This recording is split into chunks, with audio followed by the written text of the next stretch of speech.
Mon père, le pasteur Charles, m'a dit, il n'y a pas deux occasions de faire une bonne première impression. Il n'y a pas deux occasions pour un homme de faire une première bonne impression. Ce qui va définir la suite de ta relation avec quelqu'un, c'est l'impression que tu lui donnes la première fois. Ce qui sort de toi la première fois qu'il te voit, c'est ce qui va définir la suite. Écoutez-moi et écoutez-moi très bien. Écoutez-moi très bien. Il y a des opportunités qui ne reviendront pas deux fois dans la même année. Dieu va te donner ça en 2025. Si tu as manqué, il va ramener ça en 2035. Et toi-même, tu auras créé ton propre état dans ta vie.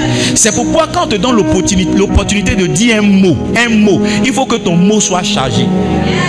Si on te donne l'opportunité de chanter 2 minutes, il faut que ton chant soit chargé.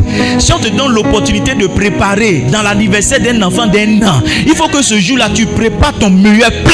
Parce qu'il n'y a pas deux occasions de faire une bonne première impression. Je suis allé dans mon meilleur costume chez le pasteur Yannick. Ah, Lisha, j'aime le bleu dans cette saison.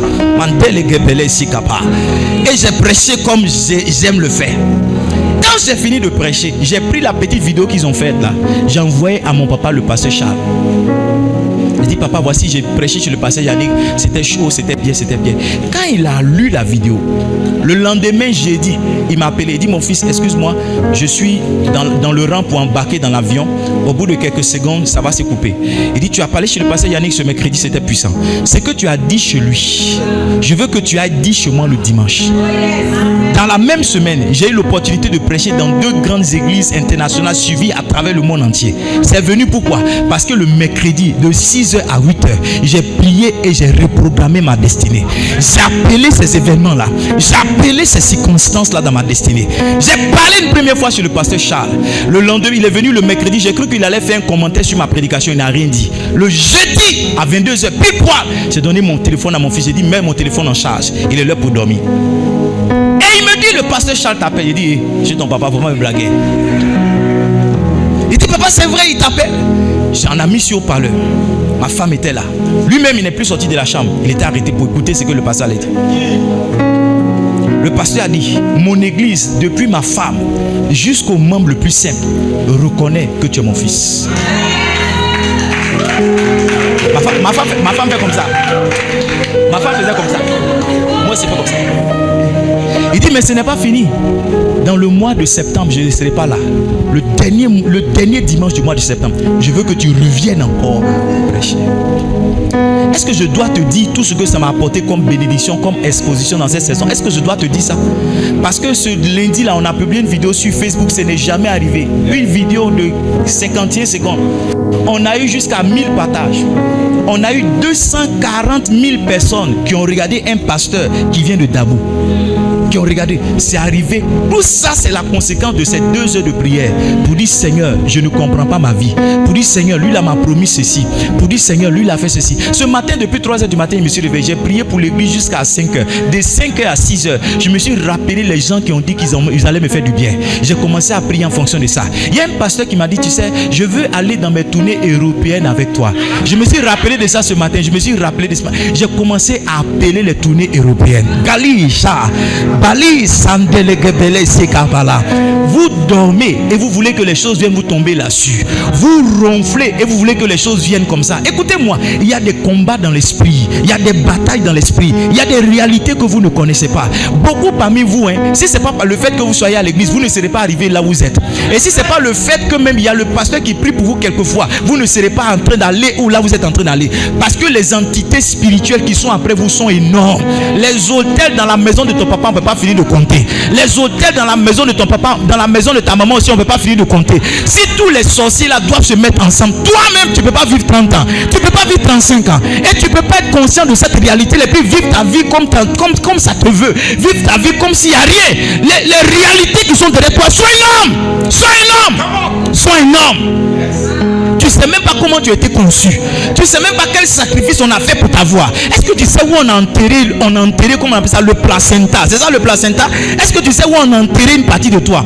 Est-ce que tu sais qui t'a donné le nom que tu portes? Est-ce que tu sais la première personne qui t'a attrapé, qui t'a touché par la tête le jour où tu es né? Est-ce que tu sais le premier vêtement que tu as porté? Tu sais où on a mis le premier vêtement que tu as porté? Est-ce que tu sais d'où tu viens, d'où tes parents viennent? Est-ce que tu sais? Il y a beaucoup de choses que tu ne sais pas. Il y a des réalités qui nous combattent. Écoutez-moi, il y a des réalités qui nous combattre. Sinon, on est trop intelligent pour être où on est. On est trop brillant pour être où on est. Écoutez-moi, je suis venu ce matin vous réveiller pour dire que les choses ne vont pas arriver à cause de votre bonne volonté. Les choses ne vont pas arriver à cause de votre bonne volonté, à cause de vos résultats. Non! Il y a des réalités avec lesquelles vous devez en découdre. Quelqu'un m'a dit, je n'ai pas fait 10 ans à ma femme. Oui. Il dit, bon, tu ne peux pas être marié avec cette femme-là pendant 10 ans. Je serai à ses funérailles avec ma femme. Maintenant, on est dans 17e année. On est dans 17e année. Quand je regarde les chrétiens, je dis, vous vous amusez ou bien c'est nous les pasteurs ne vous enseignent pas bien. Chien peut pas tenter de te poursuivre et puis tu marches comme une miss. Non. Non. Quand un chien te poursuit là, il y a une manière de courir. Vous êtes là même, vous êtes parti. Je dis quoi? Quand un chien te poursuit, il y a comment? Il y a une manière de courir. Tu ne peux pas être en train de vivre ta vie comme si tout va bien. Non. Non. La partie de ta vie qui ne te plaît pas là, tu dois maintenant te lever et prier avec ça. Prier avec ça pour dire non, je ne comprends pas cette partie là. Je ne comprends pas cette partie là. Seigneur, je ne comprends pas cette partie là. Priez jusqu'à ce que quelque chose arrive. Priez jusqu'à ce que quelque chose se passe. Priez jusqu'à ce que ton témoignage arrive. Priez jusqu'à ce que la situation change. C'est trop choco. C'est trop choco. C'est trop choco. C'est trop choco. Nous là, on est conscients des entités. Moi, dans ma famille, il n'y a pas pasteur. Il n'y a pas pasteur. J'ai dit à ma femme, ce dans quoi on s'est mis là, hein, on n'a pas le droit de jouer. Hein. Parce que les gens qui sont assis, qui attendent notre premier pas pour dire, oh, on avait dit. Ils sont beaucoup. Comment on dit ça? Ne leur donnons jamais raison. Jamais. C'est pourquoi toi et moi, même si on est fatigué, levons-nous matin, prions. Prions. Parce que toi, tu es brillé, tu es baoulé, tu es bêté. Ton côté brillé là, je connais peu. Même bêté, même baoulé là, je ne sais même pas où vous êtes quitté. Ce qui te poursuit là-bas aussi, je ne comprends pas. Moi aussi, c'est avant-hier, on nous a dit que nous, en fait, on n'est pas ébriés. Que notre arrière-grand-père, c'était Natier d'Atingé. Que c'est parce qu'il est parti vivre avec les ébriés qu'on est devenu ébriés. Tu vois, j'ai une partie de moi baisée. Mais il y a un hôtel aussi à Tingé là-bas. Ah, si elle doit finir de traiter tout ça, en quelle année, 2 vies même ne suffiront pas. C'est pourquoi je préfère garder ma même forme. Même si tout le monde grossit, que je ne grossis pas, c'est pas grave. Mais au moins, ma vie progresse. Parce que ça ne sert à rien de grossir et puis tu es moisi. Hello.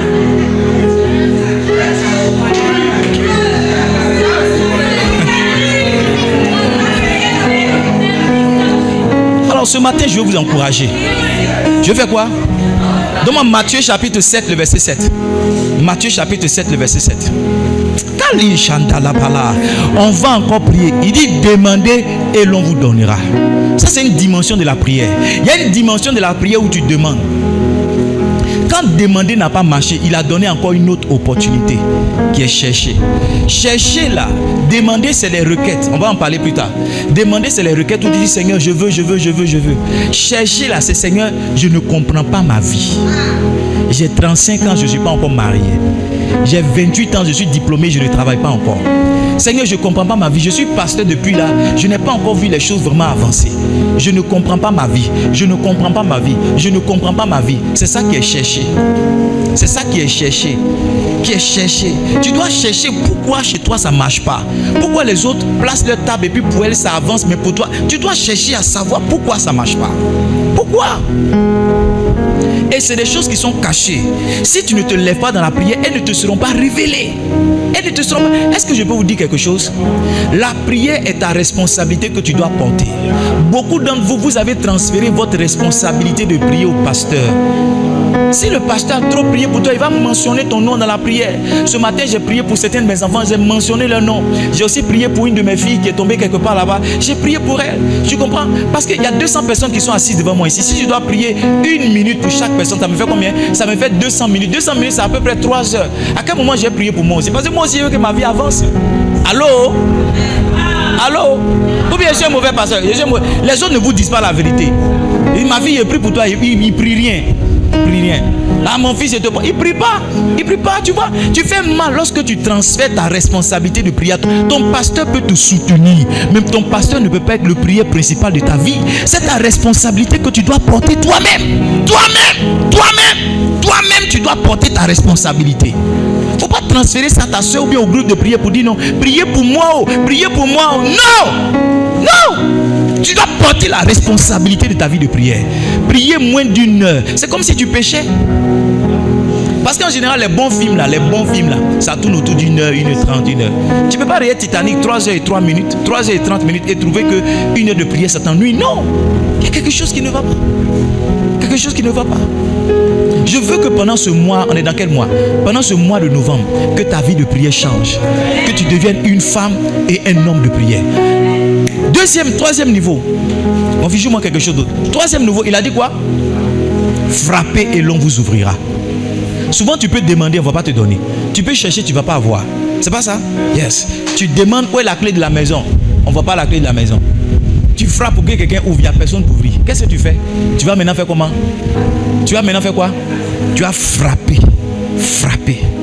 Frapper là, c'est le type de prière où celui qui s'est amusé devant toi, celui qui s'est amusé à passer devant toi pendant que tu pries, il peut prendre un coup de poing sauvage. Je ne sais pas si tu as déjà prié en te battant. Oh. J'ai pas envie de vous dire certaines choses qui vont vous choquer. Nous on a prié en débroussaillant. On prie comme ça. Hey! Tu vois, tu te moques. C'est pourquoi on est là où on est. Parce que quand ta vie est arrivée au moment où tu ne comprends plus, c'est que même tu as porté pour prier, mais ça ne t'intéresse plus. Où tu es même pour prier, ça ne t'intéresse plus. La situation dans laquelle ça ne t'intéresse plus. Tu pries de façon sauvage. Tu vois, à ce niveau-là, ce n'est plus ton intelligence et ta conscience qui prie. Tu comprends, non? Ton âme est montée dedans. Ton esprit est monté dedans. Et je te promets que le résultat viendra forcément. Les choses n'arrivent pas. Vous savez pourquoi? Parce que les gens ne prient pas. Les gens ne prient pas. Notre Père qui es aux cieux, que ton nom soit sanctifié. Aide-moi, que ton règne vienne, que ta volonté soit faite. Ça là, ça ne va pas changer ta vie. Ça va te maintenir dans la vie chrétienne. C'est-à-dire que tu vas aller à l'église pour venir. Parce que les démons auxquels tu parles là, ils ne connaissent pas ça. Non, ils ne connaissent pas.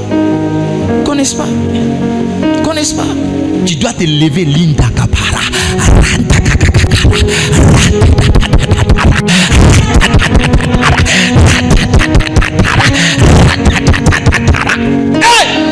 Tu pries jusqu'à arriver au moment même, tu ne sais plus si c'est français, tu parles. Baoulé rentre dedans, Agni rentre dedans, Hébreu rentre dedans. Je veux prier, toujours prier. Prier jusqu'à ce que tu m'exauces. Je veux prier, toujours prier.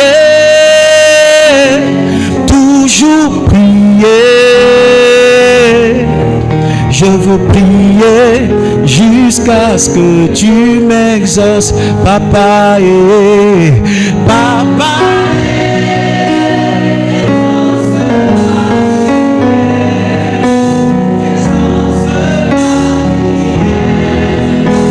Exauce-moi, papa. Papa. Exauce ma prière. Exauce ma prière. Exauce ma. Assis une minute, donne-moi un passage à l'écran. Actes des Apôtres, on va lire le chapitre 12, les 5 premiers versets. Je vais vous donner 2 ou 3 vérités, 7 vérités, et puis on va se séparer. Amen. Est-ce que ça vous intéresse? Le temps est vraiment parti. L'heure du premier culte est arrivée à son thème. On ne sait pas qu'est-ce que le Seigneur est en train de faire. Mais vous savez, j'ai appris à ne pas me plaindre des éléments que je ne maîtrise pas. J'ai appris à ne pas me plaindre des choses que je ne maîtrise pas. Je prends mes dispositions pour être à l'heure à un rendez-vous. Mais s'il doit arriver un embouteillage, je comprends que ça peut être aussi l'intervention du Seigneur pour me faire passer par quelque chose d'autre. Dieu ne nous explique pas tout. Amen. Amen. Voilà. Donc, j'ai appris à vraiment me plaindre de moins en moins. Amen. Il dit, vers le même temps, le roi Hérode se mit à maltraiter quelques membres de l'église. Verset 2. Il fit mourir par l'épée Jacques, frère de Jean. Il avait quoi? Il fit mourir par l'épée comment? Jacques, Verset 3. Suivez très bien. Voyant que cela était agréable aux Juifs, il fit encore arrêter Pierre. Il a fait comment? Il fit encore arrêter Pierre. Il a fait tuer Jacques, frère de Jean. Donne-moi le verset 2. Il a fait tuer Jacques, frère de Jean. Pour dire, il fit mourir par l'épée Jacques, frère de Jean. Verset 3. Il fait comment? Il fit encore arrêter Pierre. Écoutez-moi. Si vous ne vous levez pas pour prier, vous allez donner l'opportunité à Satan de continuer quelque chose qu'il a commencé dans votre vie. Satan, c'est comme un homme d'affaires. Il te propose d'abord un petit produit. Quand tu souscris à ça, il envoie le vrai produit même derrière. Beaucoup de personnes, laissez-moi vous dire, quand vous sentez un malheur s'abattre sur vous, si vous ne vous levez pas pour prier, un autre malheur encore va venir. Quand vous sentez quelque chose que vous n'avez pas l'habitude de vivre arriver à votre vie, écoutez-moi, levez-vous, arrêtez de pleurer et priez pour que le pire ne vous arrive pas. Parce que ce pourquoi vous êtes en train de pleurer, ce n'est rien par rapport à ce que Satan a prévu faire dans votre dos. Je l'ai dit et je le dis encore, je suis sûr que si Job s'était levé pour prier, dès les premières nouvelles des malheurs qu'il a commencé à avoir, s'il s'était levé pour prier, les choses auraient changé. Beaucoup d'entre nous, on ne prie pas. Tu as perdu un enfant, tu ne pries pas. Un deuxième va se perdre. Tu as perdu 5 000, tu ne te lèves pas pour prier. 500 000 vont partir. Tu as perdu un doigt, tu ne te lèves pas pour prier. Tes 2 jambes vont partir.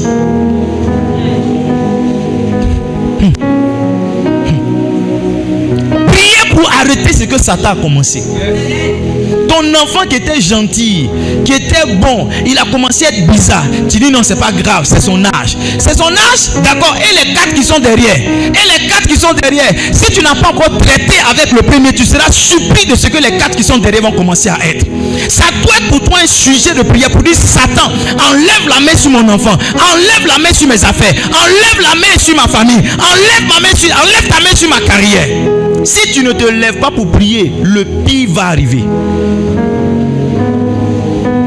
Il avait prévu, il a fait arrêter Pierre. Il a vu que cela était bon, il a fait encore arrêter comment? Il a fait comment? Arrêter Pierre. Écoutez-moi très bien. Verset 4. Verset 4. On peut voir le verset 4. Qu'est-ce qui s'est passé? Après l'avoir saisi et jeté en prison, il le mit sous la garde de 4 escouades, de 4 soldats chacune, avec l'intention de le faire comparaître devant le peuple. Souvent, regardez, on pense qu'on n'a pas suffisamment de moyens pour se sortir devant certaines situations. Quelqu'un qui est arrêté ici, là, c'est une connaissance qu'il faut avoir dans le gouvernement, c'est pas ça? Si tu connais par exemple le premier ministre, il est sauvé. Bon, si tu ne connais pas le premier ministre, c'est pas grave. Au moins si tu connais le magistrat de la ville, ou bien si tu connais le procureur de la ville, le procureur peut intervenir, c'est pas ça? Ou bien si tu connais le commandant de brigade peut intervenir. Maintenant, qu'est-ce que tu fais lorsque tu ne connais pas toutes ces personnes? Quand il regarde ta tête, je ne sais pas qui te connaît dans le pays. Je ne sais pas qui te connaît. Tu vois, tu peux ne pas avoir les moyens. Tu peux même ne pas avoir un avocat. Parce qu'un avocat, même si tu l'as, il faut que tu payes ses honoraires. Est-ce que toi, tu as l'argent d'avocat? Tu as l'argent d'avocat? Moi, j'ai eu des problèmes, j'ai traité avec avocat. Minimum, je ne peux pas vous dire, mais... Tu n'as pas l'argent, tu fais quoi? Dieu t'a donné un moyen, qui est le moyen de la prière. Qui est le moyen de quoi?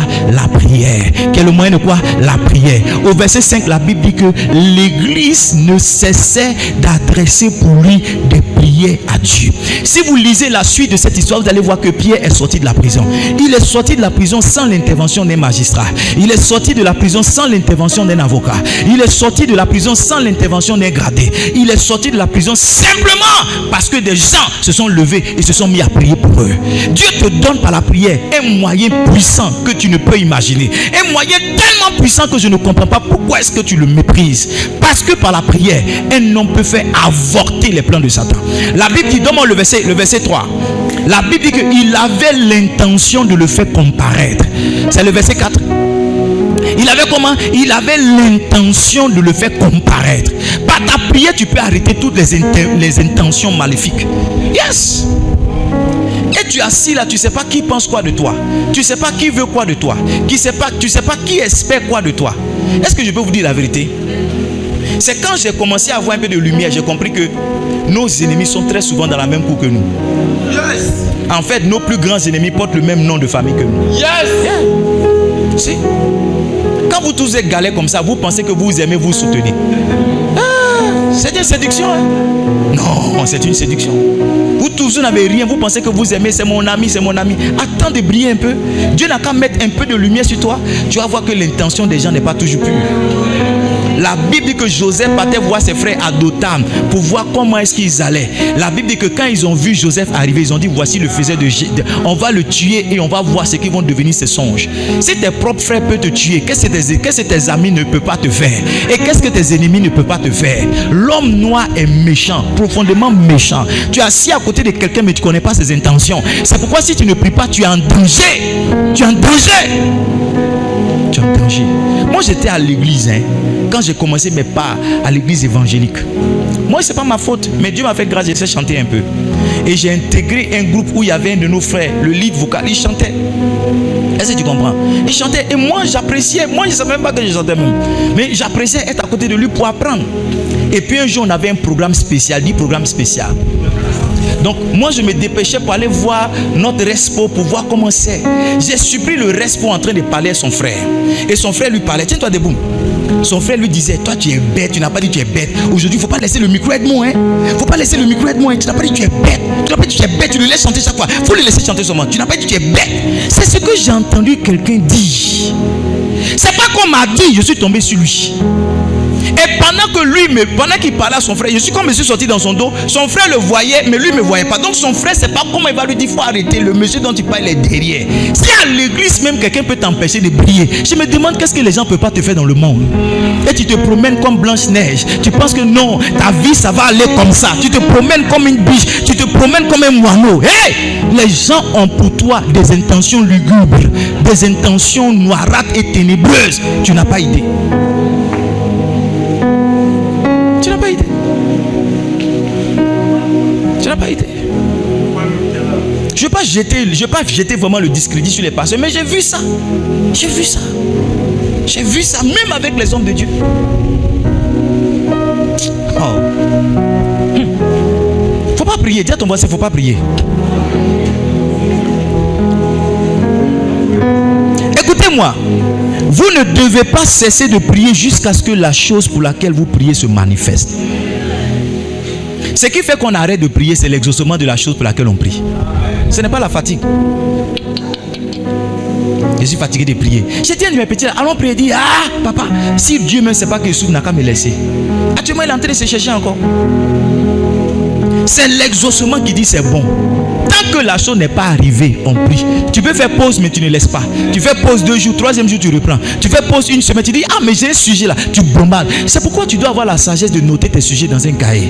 Et quand Dieu a fait quelque chose, tu mets OK. Tu attaques le deuxième, tu mets OK. Beaucoup d'entre vous, vous n'avez pas de sujet, vous n'avez pas de cahier. C'est pourquoi vous avez l'impression que Dieu ne vous exauce pas. Si, le découragement que vous avez de ne pas prier, c'est parce que vous avez l'impression que la prière ne marche pas. Prayer works, so. Ça marche. Nous, on prie, on voit Dieu faire. On prie, on voit Dieu faire. On prie. On prie. On prie. Priez. Si vous êtes fatigué, reposez-vous. Souvent, même tu pries quand tu dors dans la prière. Dieu te parle dans la prière. Il te parle dans le sommeil. Tu te relèves encore. Ouais. Tu te relèves encore. Est-ce que je peux terminer? Est-ce que je peux terminer? Il n'est jamais trop tard pour prier. Jamais. Parce que regardez, Dieu n'a rien fait jusqu'à ce qu'on arrête Pierre. Quelqu'un va dire, ah c'est trop tard même, il est mort, c'est fini. Non, non, il n'est jamais trop tard pour prier. Peut-être que tu n'as pas prié quand ça a commencé. Tu n'as pas prié quand ça a continué. Pendant que tu es en train de s'achever là, tu peux te lever prier. Je te promets que si tu te lèves, que tu commences à prier dans ce mois de novembre pour cette situation, tu verras un témoignage. Tu verras un témoignage. Tu verras un témoignage. L'église n'a pas cessé de prier pour Pierre. 6e chose, ou je ne sais pas, 5e chose que je veux que vous notez, c'est que ici on dit c'est l'invocation de Dieu qui fait quoi? Qui provoque, active la convocation des anges. Ce matin, je réfléchissais le Saint-Esprit. Et vous savez, il y a quatre canaux par lesquels Dieu aide un homme. Dieu aide un homme par la miséricorde. Dieu aide un homme par le Saint-Esprit. Dieu aide un homme par les hommes. Amen. Mais Dieu aide un homme aussi par le ministère des anges. Par comment? Le ministère des anges. Il dit l'ange de l'Éternel campe auprès de ceux qui le craignent et il arrache du danger. C'est pas ça? Il les arrache du danger. Il dit les anges ne sont-ils pas des esprits au service de Dieu devant rendre ministère auprès de ceux qui doivent hériter le salut? Hébreux le chapitre 13, je crois, ça doit être le verset 1 par là. Amen. Donc, c'est quand un homme prie qu'il peut activer des anges pour l'aider. Souvent dans ta famille, quand Dieu regarde tout le monde, il n'y a pas un homme qui sera prêt à t'aider. Si Dieu ne fait pas rentrer dans ta vie un ange, tu es perdu. Si Dieu ne veut pas rentrer dans ta vie un ange. Maintenant, où est-ce que je vais te conduire là? C'est dans ce mystère que je vais te conduire. Parce que pour beaucoup d'entre nous, quand on parle d'ange, on voit des êtres avec 4 ailes. C'est pas ça? Des êtres lumineux. Un peu comme celui qui est venu parler à Marie. Marie, une grâce a été faite. Non. Un ange peut avoir l'apparence d'un homme. Quelqu'un que tu ne connais ni d'Adam ni d'Ève, mais qui est dépêché par le ciel pour t'aider. C'est ta prière qui va activer ce genre de personnes. Quelqu'un qui sort, tu ne sais d'où, mais qui décide de te prendre comme une charge, comme une responsabilité. Et il se dit que lui, là, il ne va pas te laisser jusqu'à ce que tu réussisses. Quand Pierre était dans la prison, c'est un ange que Dieu envoie. Est-ce qu'on peut lire le verset 6? Le verset 6, on peut lire le verset 6. On peut lire le verset 6. La Bible dit, la nuit qui précéda le jour où Hérode allait le faire comparaître, Pierre, lié des 2 chaînes, dormait entre les 2 soldats et 2 sentinelles devant la porte gardaient, et des sentinelles devant la porte gardaient la prison. Excusez-moi. La Bible dit, et voici un ange du Seigneur survint. Un ange du Seigneur est survenu. Pourquoi? Parce que des gens étaient en train de prier pour Pierre. La prière active le ministère des anges. Je ne sais pas si vous croyez aux anges ou pas, mais nous on croit aux anges. Ce qui me fait mal, c'est que tu crois aux génies, les génies là, mais tu ne crois pas aux anges. Quand tu es dans mon village, tu dis tu dis au génie là,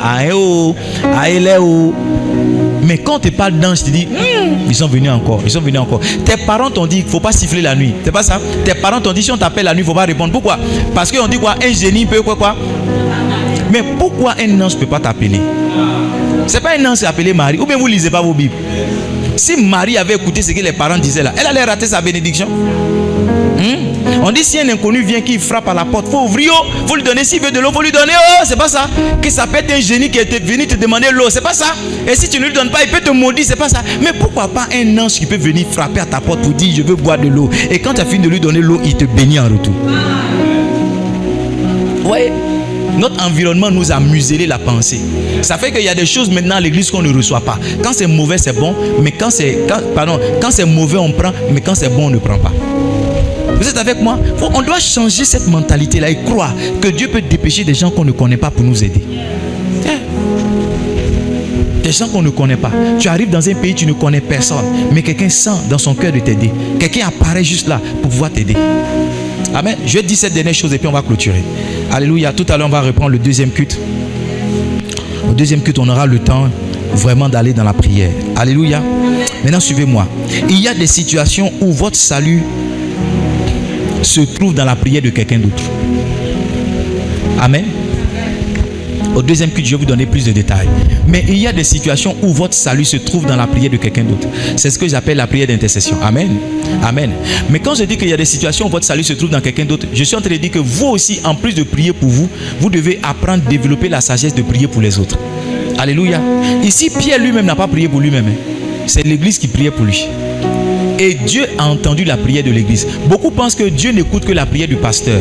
Parmi eux, là, qui était le pasteur? Le pasteur avait été arrêté, mais ils se sont levés pour prier et Dieu a quand même fait quelque chose pour le pasteur. Alléluia. On va s'arrêter là pour aujourd'hui.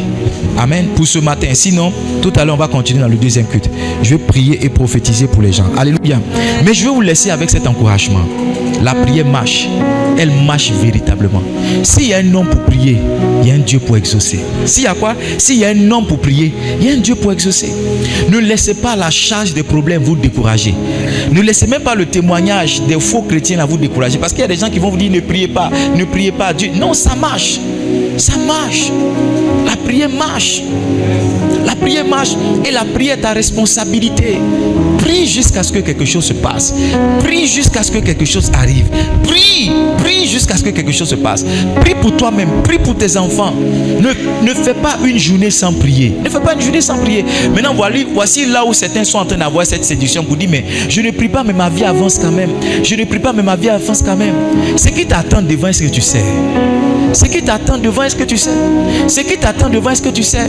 Je ne sais pas si vous avez regardé sur les réseaux sociaux avec moi où on est en train de juger ces responsables dans ce pays d'Afrique centrale qui commence par la lettre G. Vous avez vu ça? Où le monsieur dit non, il avait 2 milliards sur son compte. Je me suis dit en regardant toutes ces vidéos, en regardant cette vidéo pour dire, mais à quel moment est-ce que l'homme connaît le repos? À quel moment l'homme connaît le repos? Parce qu'il a 2 milliards, il a 3 maisons ici, il a tout ce qui... Je suis sûr que quand il a fait ces choses, il se disait, oh c'est fini, rien ne peut m'atteindre, rien ne peut m'atteindre. C'est une séduction. Ouvrez les yeux, regardez l'histoire de notre Côte d'Ivoire. Ceux-là sont venus, ils disent que c'est tel nom. Ceux-là sont venus, c'est tel nom. Ceux-là sont venus, c'est tel nom. Quand le régime change, la pauvreté change de camp.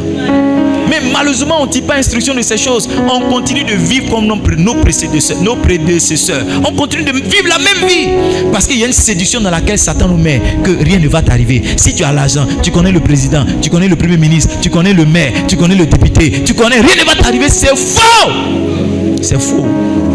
C'est faux. Ton président peut être délogé. Ton premier ministre peut être remplacé. On a un autre premier ministre qui est décédé. Je ne sais pas si on l'a enterré. Vous avez vu comment nos premiers ministres sont morts? Ça nous a montré l'humanité des hommes. L'humanité des hommes. En 2 ans, on a perdu près de 4 premiers ministres. Le temps est venu qu'on mette notre espérance en Jésus. Parce que s'il y a quelqu'un qui n'échoue pas, s'il y a quelqu'un qui ne tape pas poteau pour parler comme les Ivoiriens, c'est Jésus.